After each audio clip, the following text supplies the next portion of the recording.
નમસ્કાર દર્શક મિત્રો, આપ જોઈ રહ્યા છો પીએનજી ન્યૂઝ। સમાચારમાં વાત કરીએ તો રાજુલામાં માર્કેટિંગ યાર્ડમાં ટેકાના ભાવે ચાલતી મગફળીની ખરીદીની મુલાકાત કરતા ધારાસભ્ય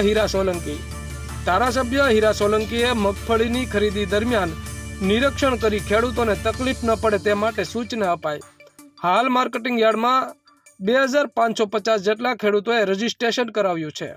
ટેકાના ભાવે મગફળી દરમિયાન ખેડૂતોને સરકાર દ્વારા 1356 રૂપિયાનો ભાવ અપાતા ખેડૂતોમાં આનંદની લાગણી જોવા મળી। સાથોસાથ ખરીદી દરમિયાન વિડીયોગ્રાફી સાથે ખરીદી વેચાણ સંઘ દ્વારા કામગીરી કરવામાં આવેલ।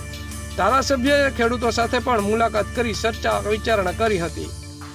આ મુલાકાત દરમિયાન ધારાસભ્ય Hira Solanki, marketing yard chairman Jignesh Patel તેમજ ડાયરેક્ટરો, ખેડૂતો, ભાજપના આગેવાનો, વેપારીઓ લોકો હાજર રહ્યા હતા।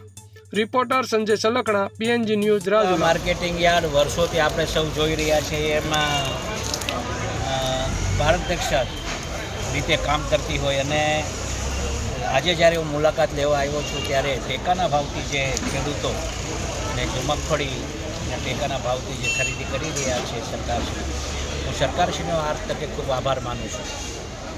1356 રૂપિયા 60 ના ટેકાના ભાવથી જ્યારે ખરીદી થતી હોય અને પ્રાઇવેટ જ્યારે ખરીદી થતી હોય ત્યારે 800 થી 900 રૂપિયામાં જ્યારે એની મગફળી જતી હોય, પણ આજે એટલું સ્પષ્ટ કહેશું કે વર્ષોથી અમારે રાજુલા માર્કેટિંગ યાર્ડ જે રીતે ખેડૂતોના હિતમાં કામ કરી રહી છે, સરકારશ્રી પણ આ બાબતે ખૂબ ચિંતા કરી રહી છે। આપણે યશસ્વી વડાપ્રધાન નરેન્દ્રભાઈ મોદીજી પણ કેન્દ્રમાં ખેડૂતોને બમણી આવક કેમ થાય એ દિશાએ હંમેશા કામ કરતી હોય છે। ત્યારે આજે પણ આ માર્કેટિંગ યાર્ડમાં આવ્યો છું ત્યારે ખેડૂતોને રાજીપો થાય એવું કામ જ્યારે માર્કેટિંગ યાર્ડ કરતી હોય ત્યારે માર્કેટિંગ યાર્ડના પ્રમુખને, સંઘના પ્રમુખને હું ખૂબ ખૂબ અભિનંદન આપું છું ને આખા બોર્ડને અભિનંદન આપું છું કે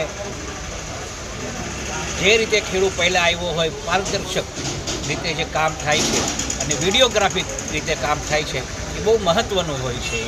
અહીંયા કોઈ લાગવગ વિગવગ કોઈની કાંઈ ચાલતી નથી, સંપૂર્ણ રીતે વ્યવહારિક જે રીતે હોય એ રીતે કામ થતું હોય ત્યારે મને પણ આ બોલતા આનંદ થાય છે અને વધારેમાં વધારે ખેડૂતોને લાભ થાય એ રીતે સરકાર કામ કરે છે, એનો ખૂબ આભાર છે। હમણાં 2500 જેવા અને 200 મણ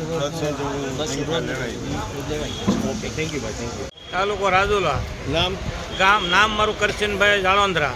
હા, અહીંયા યાર્ડનું કામ બહુ સારું છે। હીરાભાઈ આવીને આટા મારે છે, આવે છે, જાય છે બધા। પછી બહારની માંડવી હરાજી 1000ની માલિપા બધી વેચાય છે અને આ 1356માં વેચાય છે, ટેમો ટેમ બધા જોખાઈ જાય છે।